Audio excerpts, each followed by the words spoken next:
നമുക്കൊരുപാട് സുഹൃത്തുക്കളുണ്ടാവും അല്ലേ? കൂടെ നടക്കാനും, കറങ്ങി നടക്കാനും, അലമ്പ് കാണിക്കാനും ഒക്കെയായിട്ട്. ഹലോ, ഞാൻ അഭിനിമ. ശരിയല്ലേ ഞാൻ പറഞ്ഞത്? നമുക്കൊരുപാട് ഫ്രണ്ട്സ് ഉണ്ടാവും അല്ലേ?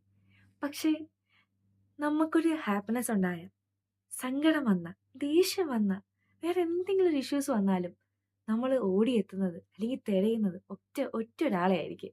അല്ലേ? മേ ബി നമ്മൾ അയാളോട് പറഞ്ഞിട്ടേ അത് വേറൊരാളോട് ഷെയർ പോലും ചെയ്യുള്ളൂ ആ കാര്യം. അതുപോലെ നിങ്ങൾ ചിന്തിച്ചിട്ടുണ്ടോ? എല്ലാ ദിവസവും നമ്മൾ ആ വ്യക്തിയായിട്ട് മെസ്സേജ് അയക്കാറുണ്ടാവില്ല. വിളിക്കാറുണ്ടാവില്ല. മേ ബി മാസങ്ങളായിരിക്കാം നമ്മളെ നേരിട്ട് കണ്ടിട്ട്. പല നാടുകളിൽ, പല ജോലികളിൽ, പല തിരക്കുകളിൽ പെട്ടിട്ടായിരിക്കും നമ്മൾ ഇരിക്കുന്നത്. അല്ലേ? പക്ഷേ നമ്മൾ ഓക്കെ അല്ലെങ്കിൽ, നമ്മളിപ്പോൾ ഭയങ്കര ഡൗൺ ആയിട്ടിരിക്കുന്ന സിറ്റുവേഷനിൽ എങ്ങനെയാ ഒരാൾ നമ്മളെ കോൺടാക്ട് ചെയ്തിരിക്കും. മേ ബി ഒരു ഫോൺ കോൾ ആയിരിക്കാം, അല്ലെങ്കിൽ ഒരു മെസ്സേജ് ആയിരിക്കാം. "നീ ഓക്കെ അല്ലേ?" അത് കേൾക്കുമ്പോൾ തന്നെ നമ്മൾ ഓക്കെ അല്ലെങ്കിൽ നമ്മൾ ഓക്കെ ആകും. അതങ്ങനെയാണ്.